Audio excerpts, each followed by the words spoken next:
আসসালামু আলাইকুম। কি অবস্থা সবার? আশা করি সবাই অনেক ভালো আছেন। এই তো নতুন আরেকটি ব্লগ নিয়ে চলে এসেছি।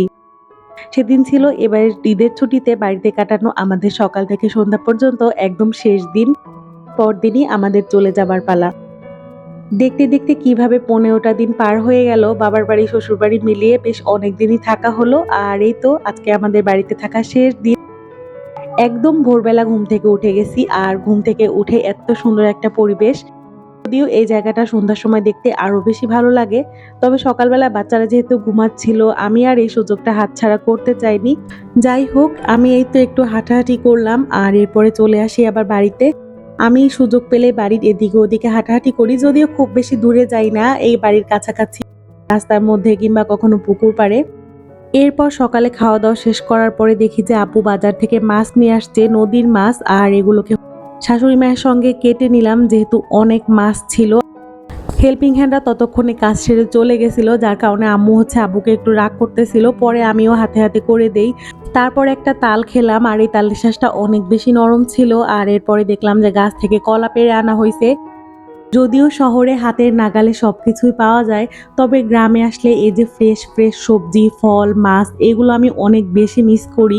নিজেদের গাছের ফলমূল বলে কথা, এগুলোর প্রতি মায়া আসলে একদম অন্যরকম। এরপরেই তো দুপুরে রান্না করার পালা। তো আমি এখানে চিকেন রোস্ট করেছিলাম আর পোলাও রান্না করলাম। দুপুরবেলা রান্নার ভিডিওটা আসলে আমি পুরোপুরি করতে পারিনি। ইভেন কোনো বেলাতেই রান্নার ভিডিও আমি করতে পারিনি, কারণ অনেক বেশি গরম ছিল। আর এই গরমে মনে হয় যে রান্নাঘর থেকে বের হতে পারলেই বাঁচি।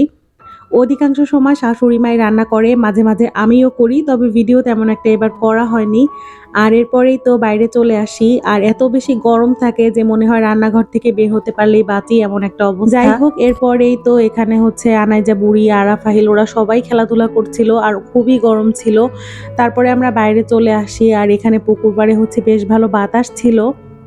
পুকুর পাড়ে একটু বাতাস দেখে সবাই মিলে এখানে চলে আসছি। আর এসে দেখি যে অনেক বাচ্চারা এখানে নৌকা চালাচ্ছিল।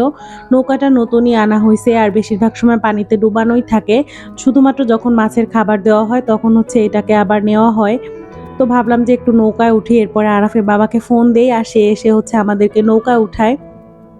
প্রথমে বাচ্চা কাচ্চা সবগুলোকে নিয়ে ওরা নৌকায় চড়ছে। আমি তো ভয়ে বাঁচি না, কারণ একটা বাচ্চাও সাঁতার জানে না। তো ওই সময়ের ভিডিও করা হয়নি। পরে আবার আমি যখন উঠেছি তখন এই ভিডিওগুলো করেছি। এবার বাড়িতে কাটানো প্রত্যেকটা মুহূর্তের মধ্যে এইটা ছিল আমার একদম বেস্ট মুহূর্ত। এত বেশি সুন্দর লাগতেছিল যে কি বলবো।